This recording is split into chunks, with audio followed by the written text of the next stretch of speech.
تو اسے پیمانہ امروز و فردا سے نہ ناپ، جاویداں پیہم دماں ہر دم جواں ہے زندگی۔ اس میں یہ وقفہ جو ہے خلق الموت والحیات لیبلوکم ایکم احسن عملا، یہ اس جسد کے ساتھ اس روح کا اتصال، اور یہ 30 40 50 60 70 80 100 برس کی عمر، یہ ایک وقفہ ہے، یہ امتحانی وقفہ ہے، تمہیں جانچا جا رہا ہے، پرکھا جا رہا ہے۔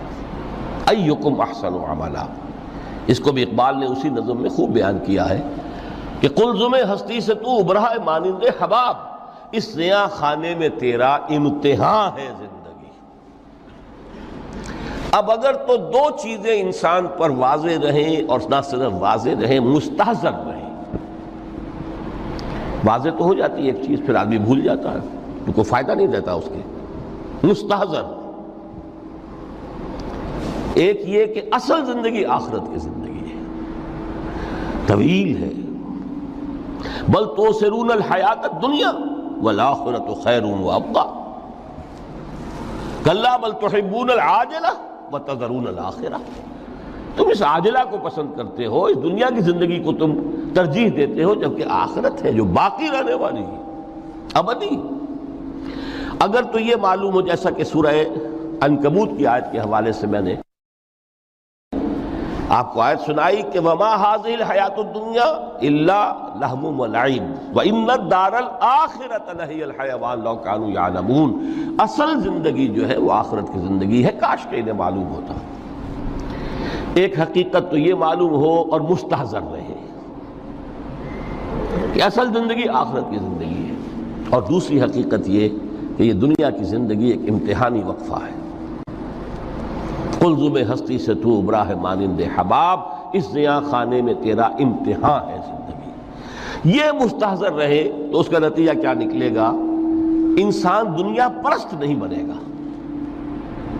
متاع ہے دنیا، برتنے کی چیز ہے۔ وما هذه الحیاۃ الدنیا الا متاع، برتنے کی چیز ہے، برتو اسے۔ اب میں یہاں آپ کو کچھ حدیثیں بھی سنا دینا چاہتا ہوں۔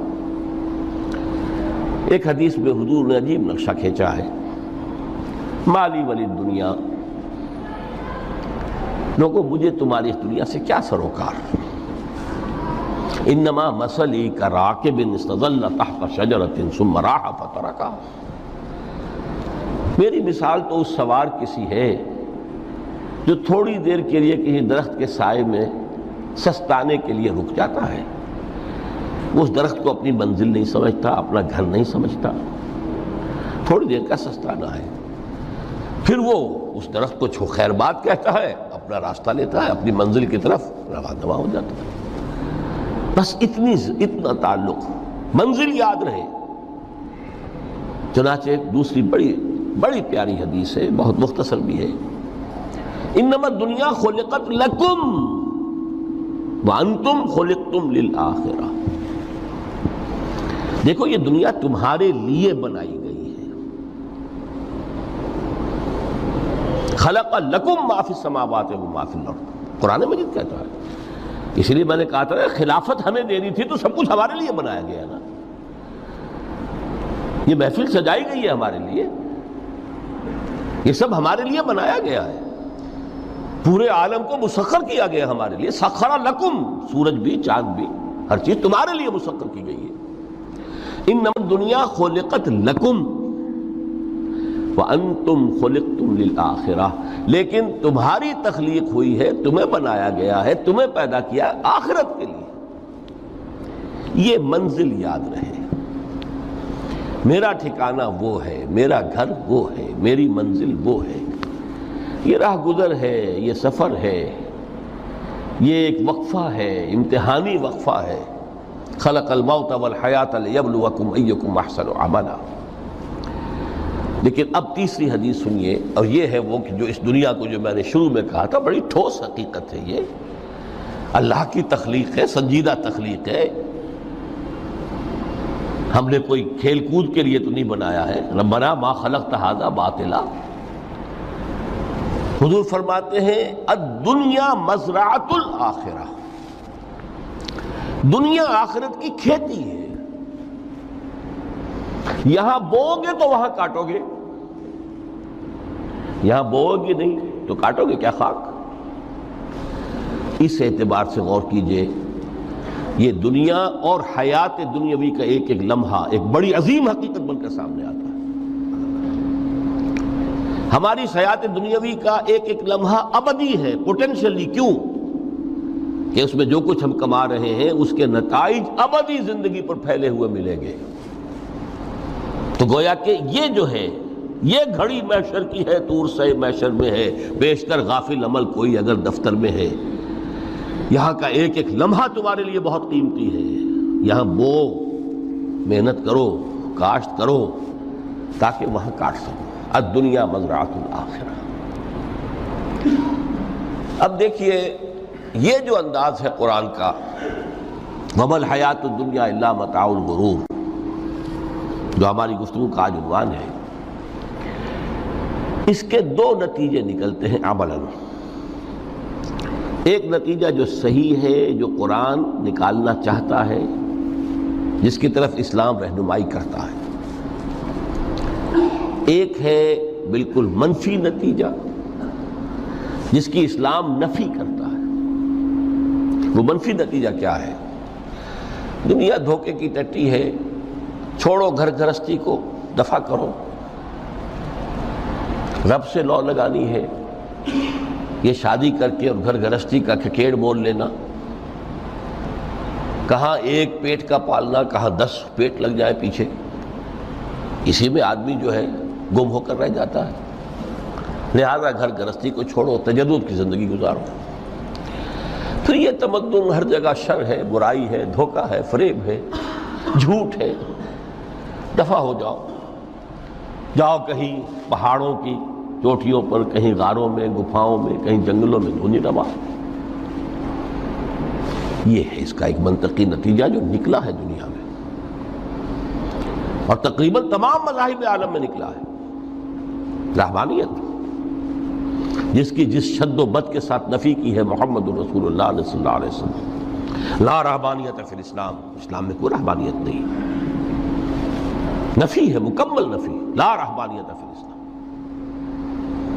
فرمایا کہ النکاح من سنتی، یہ میری سنت ہے، میرا طریقہ ہے، گھر گھرستی کی زندگی اختیار کرنا یہ میری سنت ہے۔ 3 صحابہ پر کچھ اسی طرح کا غلبہ ہو گیا تھا۔ صحابہ میں ہر طرح کے لوگ تھے، ان میں وہ لوگ بھی تھے کہ جو بڑے ریشنلسٹ تھے، عقل کے حوالے سے بات سمجھنے والے۔ حضرت عمر کو ہم کہہ سکتے ہیں کہ سر خیل تھے ان کی رضی اللہ تعالیٰ۔ کچھ درویش منش لوگ بھی تھے، کچھ پر یہ تقویٰ کا اور درویشی کا بہت زیادہ غلبہ ہو گیا تھا، مغلوب الحال ہم انہیں کہہ سکتے ہیں۔ حضرت عبداللہ ابن عمرو بن العاص رضی اللہ تعالیٰ عنہما، ایک عجیب سائملٹینیس کنٹراسٹ ہے باپ اور بیٹے میں۔ عمرو بن العاص بہت بڑے سیاستدان، مدبر، عرب نے چوٹی کے جو 3 سیاستدان پیدا کیے ان میں سے ایک عمرو بن العاص ہے، واریر، کانکرر، سیاستدان۔ لیکن عبداللہ ابن عمرو بن العاص بالکل درویش، روزانہ روزہ ساری رات کھڑے ہیں، نہ بیوی سے کوئی سروکار، نہ کسی سے کوئی سروکار۔ حضور کو اطلاع ملی، بلا لیا، جواب طلبی ہو گئی، یا عبداللہ اولم اخبر انک تصوم الدہر وتقوم اللیل، اے عبداللہ مجھے یہ خبر دی گئی ہے تم ساری رات کھڑے رہتے ہو، روزانہ روزہ رکھتے ہو، کیا کہتے ہیں؟ جی حضور ایسا تو ہے۔ لا تفعل، مت کرو ہرگز۔ فإن لنفسك عليك حقا وإن لزوجك عليك حقا وإن لزورك عليك حقا، دیکھو تم پر تمہارے اس جسم کا اور نفس کا بھی حق ہے، اسے آرام بھی دو، اس کی ضروریات بھی پوری کرو، اس کی دیکھ بھال بھی کرو، یہ بھی تمہارے پاس امانت ہے اللہ کی۔ پھر تم پر تمہاری بیوی کا حق ہے۔ کسی صحابی نے دیکھا تھا حضرت عبداللہ ابن عمرو بن العاص کی بیوی کو کہ وہ بالکل جیسے کہ میلی کچیلی حالت میں تھی۔ پوچھا ہی کیا حال بنا رکھا؟ ان کا کہ آپ کے دوست کو تو کوئی غرض ہے ہی نہیں سرے سے. ظاہر بات ہے کہ مسلمان بیوی اور کس کے لیے وہ سنگھار کرے گی جب شوہر ہی کو کوئی دلچسپی نہ ہو، اس سے غرض ہی نہ ہو. لا تفعل. رات کو سو بھی دیکھو مجھے، میں رات کو سوتا بھی ہوں، نماز پڑھتا بھی ہوں، میں روزے رکھتا بھی ہوں، ناغے بھی کرتا ہوں. دیکھو زیادہ سے زیادہ ہفتے میں دو دن روزے رکھ لیا کرو کہ حضور مجھے اور تھوڑی سی اجازت. اچھا ایک دن ناغا، ایک دن روزہ، صوم داؤد، اس سے آگے کی اجازت نہیں. اسی طرح 3 حضرات سراسراہتن آتا ہے حدیث میں، بخاری شریف کی روایت ہے، ان پر بھی کوئی ایسا ہی غلبہ ہوا رہبانیت کا اور ترک دنیا کا. انہوں نے آ کے ازواج مطہرات سے معلوم کیا آپ کتنی رات نماز پڑھتے ہیں، کتنا دو سوتے ہیں، مہینے میں کتنے آپ روزے رکھتے ہیں نفلی. انہوں نے کوئی، وہاں تو کھلی کتاب تھی سیرت محمد صلی اللہ علیہ وسلم، جو کچھ تھی حقیقت بیان کر. اب دیکھیے ایک عجیب ذہنیت، انہوں نے دیکھا کہ یہ تو کم ہے، ان کے اندازے کے اعتبار سے تو بہت کم ہے، لیکن یہ کہ اپنے آپ کو ذرا تسلی، حضور کی تو کوئی ضرورت نہیں ہے، آپ تو معصوم ہیں، آپ کے سے گناہ نہیں ہوا، کوئی خطا نہیں ہوئی، آپ کے لیے تو یہ اتنی عبادت ہمارے لیے تو کافی نہیں ہے، ہم تو گناہ گار ہیں. ایک نے عہد کیا کہ میں کبھی نہیں سوؤں گا، رات بھر کھڑا رہوں گا. دوسرے نے کہا کبھی ناغا نہیں کروں گا، ہر روز روزہ رکھوں گا. تیسرے نے کہا میں شادی بیاہ کے کھکیڑ میں پڑوں گا نہیں. حضور کو اطلاع مل گئی، طلب فرمایا، ڈانٹا آپ نے، آپ لوگوں نے یہ کہا ہے؟ جی ہاں ہم نے کہا تو ہے. واللہ، خدا کی قسم، میں تم میں سب سے بڑھ کر متقی ہوں، لیکن میں رات کو سوتا بھی ہوں اور نماز بھی پڑھتا ہوں، روزے رکھتا بھی ہوں، ناغے بھی کرتا ہوں. میری گھر گرستی کی زندگی ہے، میری بیویاں ہیں. من رغب عن سنتی فلیس منی، یہ ٹکڑا جو جوڑ دیا جاتا ہے نکاح کے خطبے میں اس حدیث کے ٹکڑے کے ساتھ، یہ 2 علیحدہ حدیث ہے بالکل، النکاح من سنتی، اور یہ ٹکڑا اس طویل حدیث کا ہے، من رغب عن سنتی فلیس منی، جو میری سنت کو پسند نہیں کرتا پھر اس کا مجھ سے کوئی تعلق نہیں. یہ تو میں نے احادیث کے حوالے سے آپ کو وہ جو منفی طرز عمل، گریز، دنیا سے تعلق منقطع کرنا، پسپائی، گریز، فرار، اور اس کا نتیجہ کیا نکلتا ہے کہ دنیا پھر شریروں کے لیے رہ گئی، کھیلیں کودیں عیش کریں. جو سلیم الفطرت نیک لوگ تھے وہ تو گئے،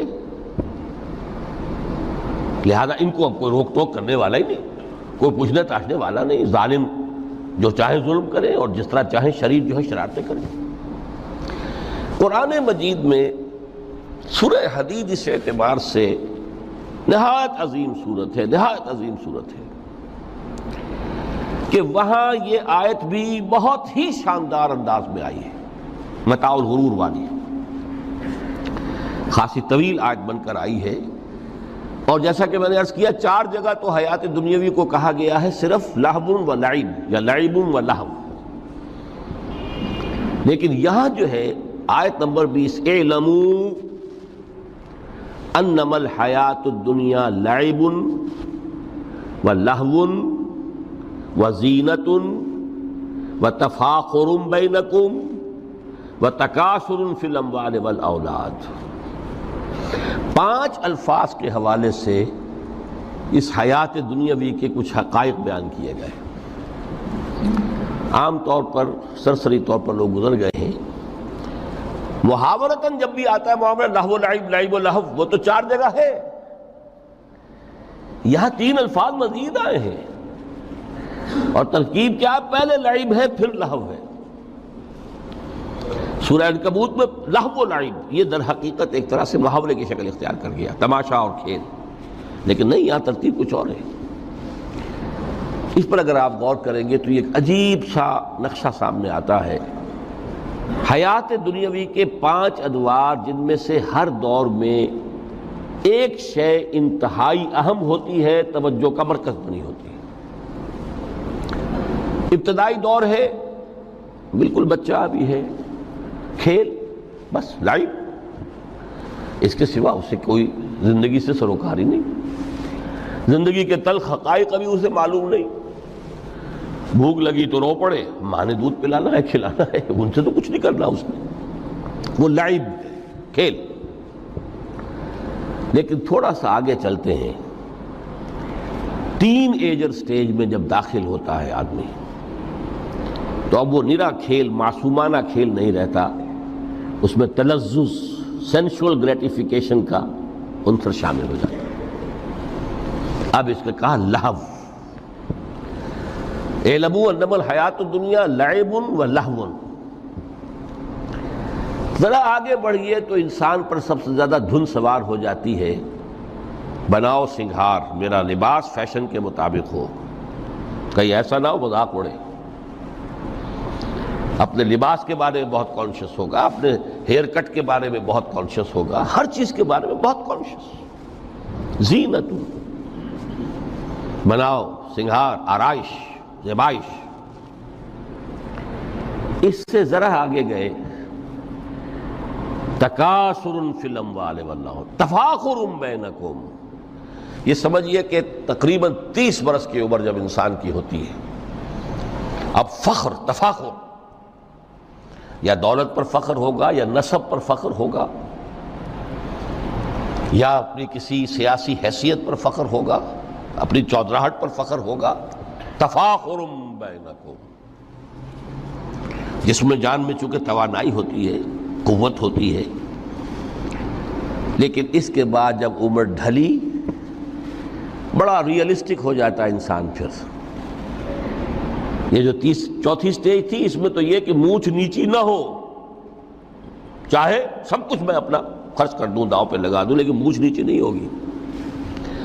آخری سٹیج وہ ہوتی ہے کہ پھر ہوکا لگ جاتا ہے آدمی کو، تکاثر فی الاموال والاولاد، مال اور اولاد کی کثرت کثرت کثرت۔ اب یہ ہوتا ہے کہ مونچھ نیچی کیا، مونڈ بھی دی جائے تو کوئی حرج نہیں، مال آنا چاہیے، ویری ریئلسٹک۔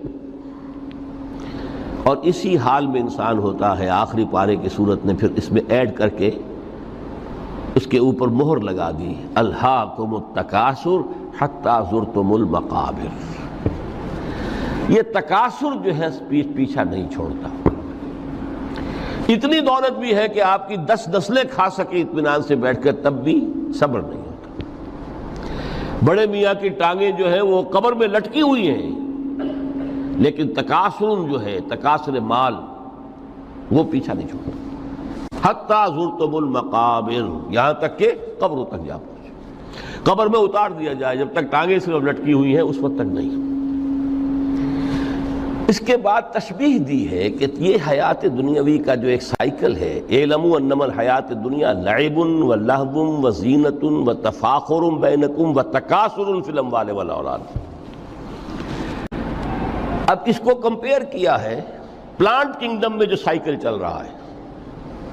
یہ ہمارا سائیکل ہے 60-70 برس کا، بچہ پیدا ہوا، خوشیاں منائی گئیں، پھر وہ لڑکپن سے، پھر ٹین ایجر سٹیج سے، پھر جوانی ہے، پھر ادھیڑ عمر ہے، اور پھر بڑھاپا ہے، اور پھر قبر میں اتارا جانا ہے۔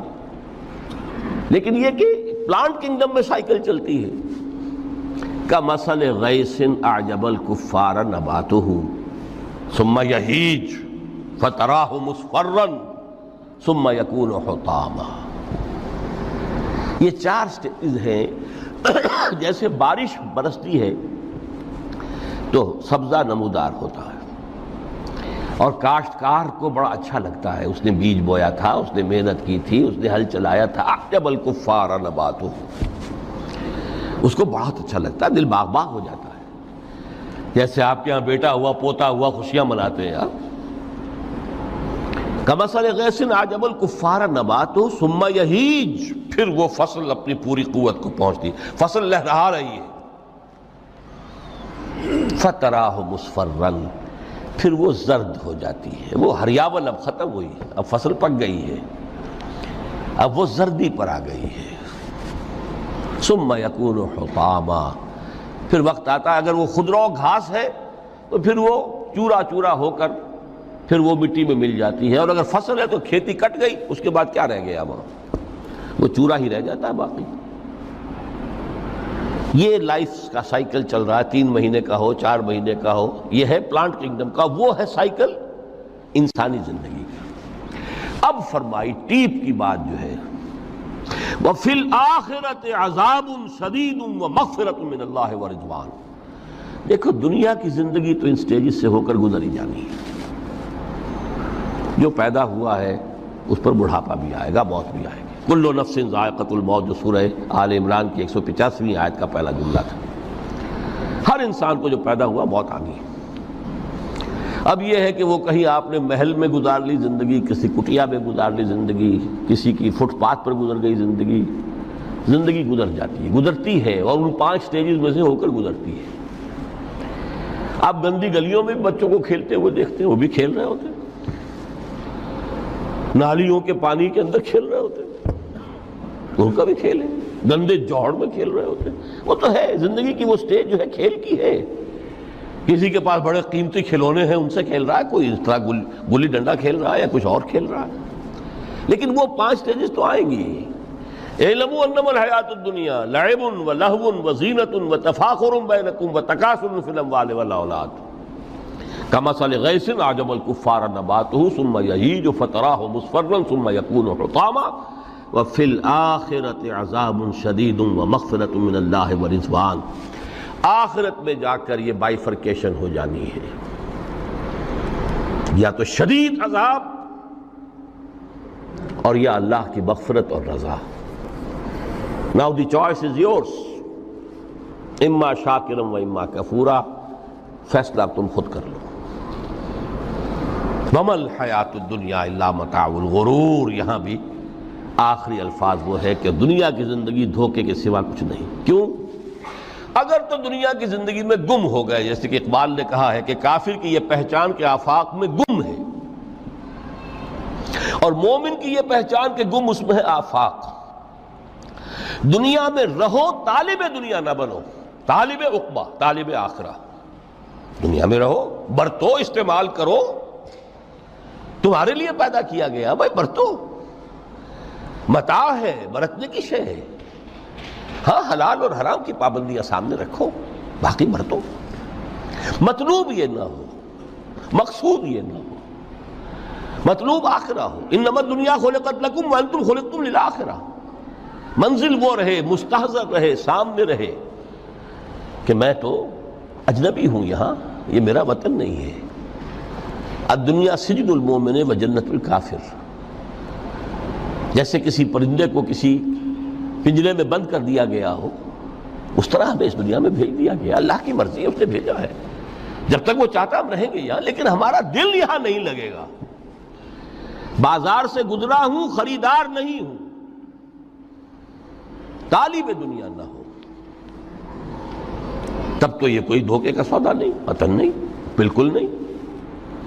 حضور نے خود فرمایا مجھے تمہاری اس دنیا میں سے فلاں فلاں چیزیں بہت پسند ہیں، اور کس قدر ریئلسٹک ہیں۔ آپ نے عورتوں کے بارے میں فرمایا مجھے اس دنیا سے پسند ہے عورت۔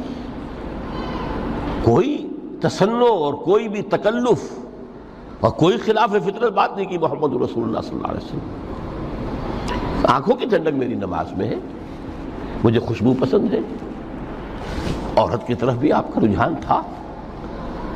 قرآن مجید میں آتا ہے نا، اے نبی اب کوئی اور نکاح آپ نہیں کریں گے۔ وَلَوْ أَعْجَبَتْكَ حُسْنُهُنَّ، چاہے ان کا حسن جو ہے وہ آپ کو اچھا لگے، اب اجازت نہیں ہے مزید، بس فل سٹاپ، جتنے نکاح ہو چکے ہو چکے۔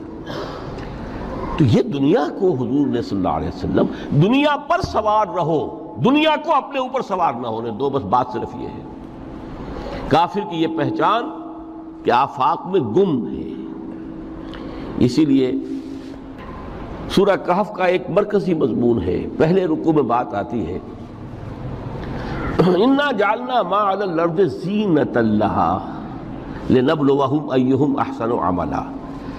ہم نے اس دنیا پر جو کچھ ہے، یہ اسکائی اسکریپرز بن گئے ہمارے زمانے میں، اور یہ شاندار بلڈنگز ہیں، اور یہ کچھ ہے، ہم نے زینت اور زیبائش اور آرائش بنا دیا ہے تاکہ آزمائیں۔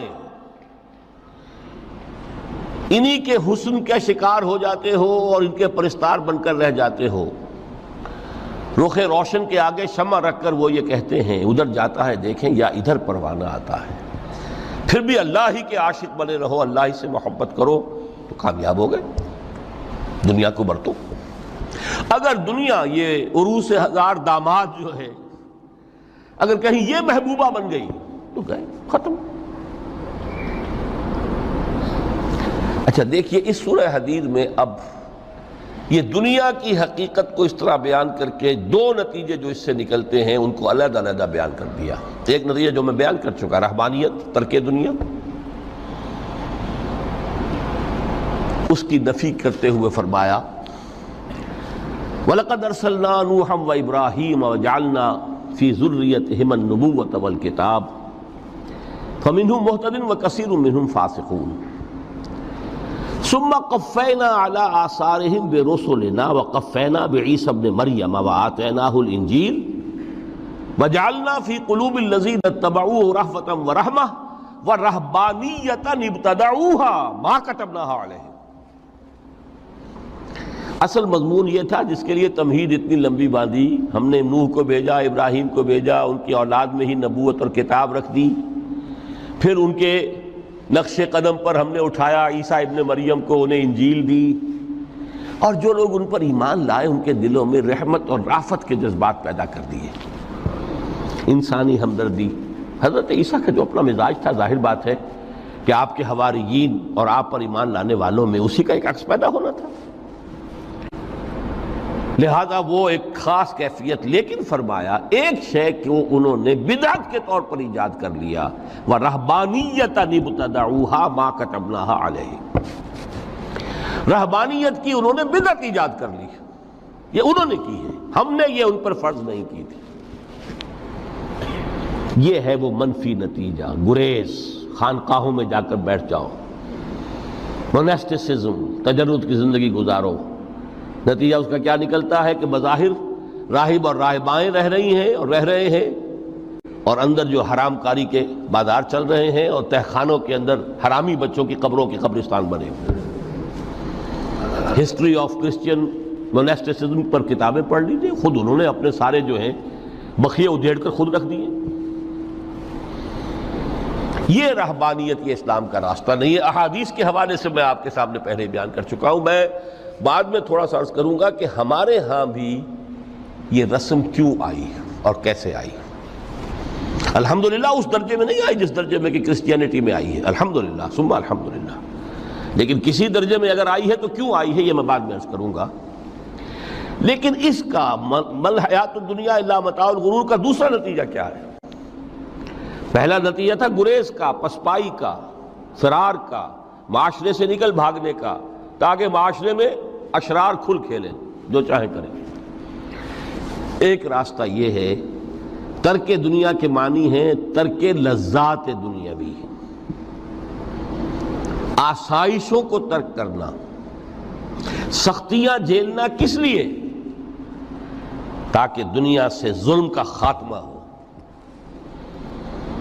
باطل کا تختہ الٹ دیا جائے، ظلم کا استیصال.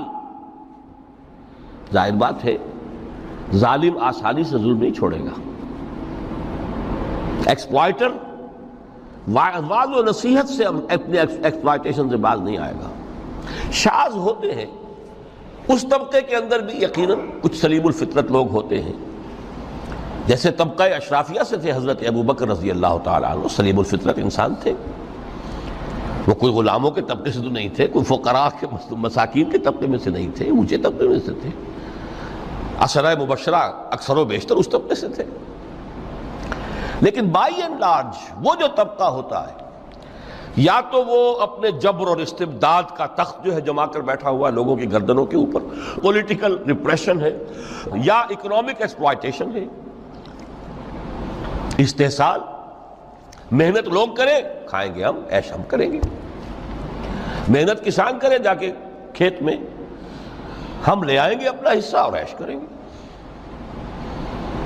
یا کوئی سوشل ڈسکریمنیشن ہے، یہ اونچا ہے یہ نیچا ہے، یہ تو پیدا ہی ہوا ہے شودر، یہ اس سے نکل ہی نہیں سکتا، اور یہ پیدا ہوا برہمن، یہ تو اونچا ہے. اس تینوں قسم کے ظلم، اس کا خاتمہ کرنا، اس کے لیے جد و جہد کی ضرورت ہے، جہاد کی ضرورت ہے، قتال کی ضرورت ہے، اور جہاد و قتال آپ نہیں کر سکتے جب تک کہ لذات دنیاوی سے کنارہ کشی نہ کریں، جب تک کہ اپنی بیلٹ کو ٹائٹ نہ کریں، جب تک کہ اپنی ضروریات زندگی کو کم نہ کریں۔ ضروریات زندگی کم کریں گے تو تفریغ الاوقات ہوگا، جو تبلیغی بھائیوں کی اصطلاح ہے بہت اہم، اپنے وقت کو فارغ کر سکیں گے۔ اس وقت کو فارغ کریں گے تو پھر وہ جد و جہد، وہ محنت، وہ جہاد، اس کے لیے آپ کے پاس وقت ہوگا، اس کو آپ لگا سکیں گے۔ پھر اس میں جب سخت سے سخت منزلیں آئیں گی تو اس میں میدان میں مقابلہ بھی ہوگا، جان کی بازی بھی کھیلنی پڑے گی، اس میں قید و بند کا وقت بھی آ سکتا ہے۔ 3 برس تک اگر محمد عربی صلی اللہ علیہ وسلم پورے خاندان بنی ہاشم کے ساتھ بدترین اسیری سمجھ لیجئے شیب بنی ہاشم میں جو رہیں، یہاں تو اسیروں کو آپ راشن تو دیتے ہیں، کھانا تو دیتے ہیں، وہاں تو اصل جو ہے وہ تو دونوں طرف سے گھاٹی کا منہ بند کر دیا گیا تھا، سیل تھی کہ کوئی شے جو ہے وہ جانے نہ پائے اندر۔ 3 برس، جس میں کہ وہ وقت بھی آیا ہے کہ سوکھے ہوئے چمڑے ابال ابال کر اس کا پانی جو ہے بلکتے ہوئے بچے، پھول جیسے بچے بنی ہاشم، ان کی حلق میں ٹپکایا گیا ہے، اور کچھ نہیں۔ کچھ تھے لوگ، حکیم بن حزام جیسے رضی اللہ تعالیٰ عنہ، وہ بعد میں ایمان بھی لے آئے۔ حضرت خدیجہ رضی اللہ تعالیٰ عنہ کے چونکہ وہ قریبی رشتہ دار تھے، وہ پہاڑ کو کراس کر کے چوٹی پر سے اتر کر کچھ کبھی کبھی کھانے پینے کی چیز پہنچا دیتے تھے۔ یہ سارے مراحل آئیں گے۔ یہ جو ہے یہ مثبت ہے۔ ترک دنیا وہ نہیں۔ ترک دنیا سے مراد دنیا کی لذتوں سے، دنیا کی آسائشوں سے، ان سے آدمی اپنے آپ کو پیچھے ہٹائے، ان کو چھوڑے، ان کو ترک کرے، تاکہ اپنا وقت، اپنا مال، اپنی صلاحیتیں صرف کر سکے۔ کس کام کے لیے؟ اب اس کے لیے دیکھیے آیت نمبر 25 ہے یہ سورہ حدید کی۔ لَقَدْ أَرْسَلْنَا رُسُلَنَا بِالْبَيِّنَاتِ، ہم نے اپنے رسولوں کو بھیجا واضح چیزوں کے ساتھ۔ بینہ وہ شے جو از خود ظاہر ہو۔ آفتاب آمد، دلیل آفتاب۔ جب سورج طلوع ہو گیا وہ خود اپنے وجود پر دلیل ہے، اس کے لیے کسی اور اضافی دلیل کی ضرورت نہیں کہ سورج موجود ہے، وہ تو ہے، سب کو نظر آ رہا ہے۔ تو بینات سے مراد معجزے بھی ہیں، اور وہ تعلیم جو ہے بنیادی دین کی کہ جو فطرت انسانی کی جانی پہچانی ہوئی شے ہے، دونوں پر اس کا اطلاق ہو جائے گا۔ لقد ارسلنا رسلنا بالبینات وانزلنا معهم الکتاب والمیزان، اور ہم نے ان کے ساتھ کتاب اتاری، میزان اتاری۔ یہ سب کچھ کس لیے کیا؟ لیقوم الناس بالقسط، تاکہ لوگ عدل پر قائم ہوں۔ یہ ہے سول آبجیکٹو۔ یہ نہیں بس ہماری کتاب پڑھ لیا کرے، ختم قرآن ہو گیا، اللہ اللہ دعا مانگ لی، چھٹی۔ قائم کرو اس کو، وہ میزان عدل نصب کرو، ہر ایک کو وہی تل کر ملے جو اس کا حق ہے، اور ہر ایک سے وہ لیا جائے کہ جو اس کے ذمہ واجب ہے۔ اگر یہ نہیں تو بابا پھر سب کہانیاں ہیں، شریعت اور دین اور نماز اور روزہ اور حج، کوئی حیثیت ان کی نہیں۔ اچھی طرح سن لیجئے میری بات۔ قرآن مجید میں کہلوایا گیا حضور سے، قل یا اہل الکتاب لستم علی شیء حتی تقیموا التوراۃ والانجیل وما انزل الیکم من ربکم۔ اے نبی ان سے کہہ دیجئے، کتاب والو تمہاری کوئی حیثیت ہی نہیں، ہماری نگاہوں میں تمہارا کوئی مقام ہی نہیں، جب تک کہ تم قائم نہیں کرتے تورات کو اور انجیل کو اور جو کچھ کے نازل کیا گیا تمہاری طرف، تمہارے رب کی طرف سے۔ قائم کرو، پھر آؤ ہم سے بات کرو، ہم سے دعا کرو، ورنہ دفع ہو جاؤ۔ Nothing doing. They don't care for you.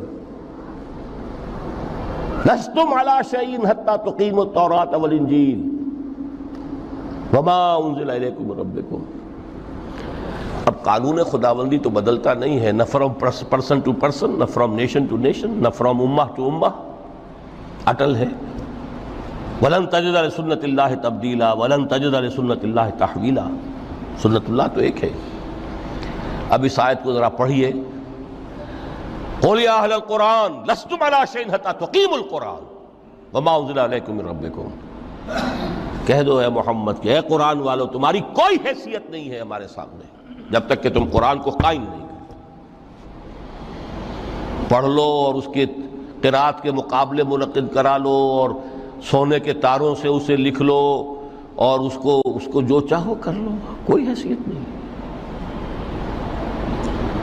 قائم کرو اس قرآن کو، اس کے نظام کو، اس کے قانون کو، جو حضرت ابوبکر نے فرمایا تھا پہلا خطبہ جو دیا ہے آپ نے بیعت خلافت کے بعد، تم میں ہر قوی میرے نزدیک ضعیف ہوگا جب تک کہ اس سے حق وصول نہ کر لوں، اور ہر ضعیف قوی ہوگا جب تک کہ اسے اس کا حق دلا نہ دوں۔ سورہ شورى میں حضور سے کہلوایا گیا قل وَأُمِرْتُ لِأَعْدِلَ بَيْنَكُمْ، مجھے یہ حکم ہوا ہے کہ میں تمہارے مابین عدل قائم کروں۔ میں واعظ بن کر نہیں آیا، میں بدھ مت کے بھکشو بنانے کے لیے نہیں آیا تمہیں۔ ہاں انقلابی عمل میں ایک مرحلہ آتا ہے، بدھ مت کے بھکشو بننا پڑتا ہے کچھ عرصے کے لیے، تیاری کا مرحلہ، وہ میں ابھی بعد میں ذرا بیان کر دوں گا، لیکن مستقل نہیں ہے یہ بدھ مت کے بھکشو۔ یہ بدماش جس طرح چاہیں کھل کھیلیں، ظالم جس طرح چاہیں لوگوں پر ظلم کرتے رہیں، تشدد اور جبر کا جس طرح سے چاہے معاملہ کریں، استحصالی نظام جس طرح ہوتا ہے چلتا رہے۔ شاہ ولی اللہ دہلوی رحمۃ اللہ علیہ کے الفاظ میں انسانوں کی عظیم اکثریت ڈھور ڈنگر بن جائے، صبح سے لے کے شام تک کمر توڑ دینے والی مشقت کے بعد بمشکل 2 وقت کی روٹی ملتی ہو، اس کا کبھی خیال اسے اللہ کا آئے گا؟ کبھی اللہ سے لو لگا سکے گا؟ دنیا نے تیری یاد سے بیگانہ کر دیا تو اس سے بھی دل فریب ہے غم روزگار کے۔ اس لیے حضور نے فرمایا کاد الفقر ان یکون کفرا، یہ فقر جو ہے یہ تو انسان کو کفر تک پہنچا دیتا ہے۔ عدل قائم کرو۔ تو دیکھیے یہ آیت انتہائی گمبھیر آیت ہے قرآن مجید کی سورہ حدید کی، جس طرح وہ آیت متاع الغرور والی جس شان کے ساتھ سورہ حدید میں آئی ہے، اعلموا انما الحیات الدنیا لعب ولہو وزینۃ وتفاخر بینکم وتکاثر فی الاموال والاولاد کمثل غیث اعجب الکفار نباتہ ثم یہیج فتراہ مصفرا ثم یکون حطاما وفی الآخرۃ عذاب شدید ومغفرۃ من اللہ ورضوان وما الحیات الدنیا الا متاع الغرور۔ لیکن اس کا نتیجہ کیا نکلنا چاہیے؟ لقد ارسلنا رسلنا بالبینات وانزلنا معهم الکتاب والمیزان لیقوم الناس بالقسط۔ Now prepare for the shock۔ میرے نزدیک، میرے علم کی حد تک شاید دنیا کی کوئی انقلابی کتاب نہ ہو جس نے اس قدر عریاں طور پر کھل کر یہ کہا ہو کہ ظالموں کی سرکوبی کرو، کچلو ان کے سر۔ وانزلنا الحدید، ہم نے لوہا بھی اتارا ہے۔ ایک وقت آتا ہے ظلم نہیں ختم ہوتا جب تک کہ لوہے کی طاقت ہاتھ میں نہ آئے۔ انزلنا الحدید، ہم نے صرف کتاب ہی نہیں اتاری ہے، لوہا بھی اتارا ہے۔ فیہ باس شدید، اس میں جنگ کی صلاحیت ہے۔ ومنافع للناس، لوگوں کے لیے کچھ اور منفعتیں بھی ہیں، کوئی توا پرات چمٹا یہ بھی بنا لو، ٹھیک ہے، لیکن اصلاً یہ اسلحہ کے لیے۔ وانزلنا الحدید، اسی تو سورہ حدید کا نام حدید ہے۔ فیہ باس شدید ومنافع للناس ولیعلم اللہ من ینصرہ ورسلہ بالغیب، اللہ دیکھنا چاہتا ہے کون ہے اس کے وفادار بندے جو اس لوہے کی طاقت کو ہاتھ میں لے کر مدد کرتے ہیں اس کی اور اس کے رسولوں کی غیب میں ہونے کے باوجود۔ ان اللہ قوی عزیز، ویسے اللہ قوی ہے، عزیز ہے، آنے واحد میں کفر کو ختم کر دے جب چاہے،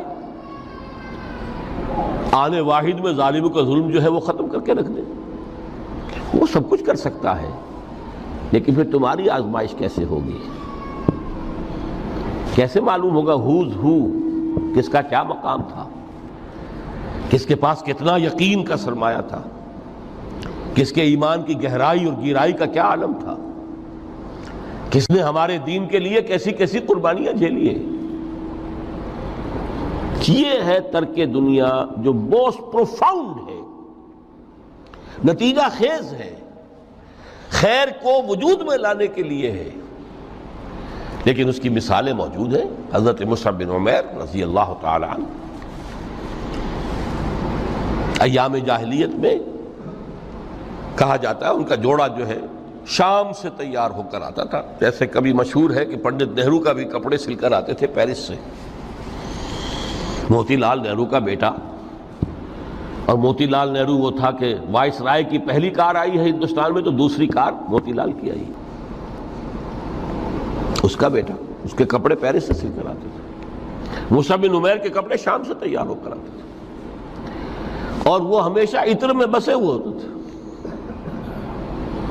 جہاں سے گزر گئے معلوم ہوا کہ پوری گلی جو ہے وہ مہک اٹھی، معلوم ہو جائے کہ مصعب گزرا ہے یہاں سے۔ ایمان لائے محمد رسول اللہ پر صلی اللہ علیہ وسلم۔ باپ فوت ہو چکا تھا، اس کی چھوڑی ہوئی دولت تھی، ماں تھی، لیکن وہ خاندان کا نظام، چچا تھا سربراہ، وہ بدترین کافر۔ اس نے پہلے سمجھایا ہوگا 100 طریقے آزما کے، پھر آخری بار اس نے آزمایا کہ جس دولت کے اوپر تم عیش کر رہے ہو یہ تمہارے مشرک باپ کی دولت ہے، نکل جاؤ گھر سے۔ انہوں نے سمجھا تھا جیسے سورہ صافات میں آتا ہے فَأَرَادُوا بِهِ كَيْدًا فَجَعَلْنَاهُمُ الْأَسْفَلِينَ، انہوں نے حضرت ابراہیم کے بارے میں سمجھا تھا جب دیکھیں گے کہ آگ تیار ہو رہی ہے اور یہ اس میں مجھے ڈال دیں گے تو سب یہ نشہ حرن ہو جائے گا، یہ توحید وحید سب ہوا ہو جائے گی۔ لیکن ہوا کیا؟ بے خطر کود پڑا آتش نمرود میں عشق، عقل ہے محو تماشائے لبے بام۔ اس نے تو یہ دھمکی دی تھی کہ دن میں تارے نظر آ جائیں گے مصعب کو، ناز و نام میں پلا ہوا انسان، اسے کہہ دیا جا نکل جاؤ گھر سے۔ اٹھ کر چلنے لگے، اس کا تیش جو ہے اور اچھا یہ کپڑے بھی اسی مشرک باپ کے ہیں، اتارو ان سب کو۔ مادر ذات برہنہ ہو کر گھر سے نکلے، مادر ذات۔ پھر وہی ہے کہ جن کے نام قرائے فال بنام من دیوانہ زدند، اے بیعت عقبہ اولا ہوئی ہے، لوگوں نے کہا کہ ہمیں کوئی مقری دیجئے قرآن پڑھانے والا جو ہمیں قرآن پڑھائے۔ حضور نے فرمایا جاؤ مصعب۔ وہ مصعب وہاں جا کر مدینے میں المقری بن گئے، جا المقری، وہ آ رہا پڑھانے والا۔ اور 1 سال کی محنت، دعوت اور تبلیغ اور قرآن کے پڑھانے کے نتیجے میں اگلے سال 75 افراد لا کر حضور کی جھولی میں ڈال دی۔ یہ مصعب ہے۔ شہادت ہوئی ہے غزوہ بدر میں۔ ایک مرتبہ اس سے پہلے کا واقعہ بھی ہے کہ حضور مسجد میں تشریف فرما تھے، سامنے سے حضرت مصعب گزرے، ایک پھٹا ہوا سا کمبل جسم کے گرد لپیٹا ہوا تھا۔ حضور کی آنکھوں میں آنسو آ گئے۔ از کجا تاب کجا، یہ دیوانہ جو ہے اللہ کا اور رسول کا اور دین کا کہاں سے کہاں پہنچا ہے۔ غزوہ احد میں علم ان کے ہاتھ میں ہے، جس ہاتھ میں علم ہے وار پڑا، کٹ گیا، دوسرے سے پکڑا، اس کو بھی کٹ گیا، پھر دونوں جتنے بچ گئے تھے حصے ان سے سنبھالا، پھر شہید ہو گئے۔ جسم پر صرف ایک چادر تھی، اوپر سے جسم ننگا تھا، صرف ستر کے لیے چادر۔ دفن کرنے لگے تو مسئلہ یہ پیش آ گیا کہ چونکہ شہید کے تو کفن جو ہے اس کا اپنا جو بھی لباس پہنا ہو شہادت کے وقت، حضور سے کہا گیا کہ حضور مصعب کی چادر تو اتنی چھوٹی ہے کہ سر ڈھانپتے ہیں تو پیر کھل جاتے ہیں، پیر ڈھانپتے ہیں تو سر کھل جاتا ہے۔ فرمایا سر کو چادر سے ڈھانپ دو اور پیروں پر اذخر گھاس لا کر ڈال دو، یہ آخری لباس نصیب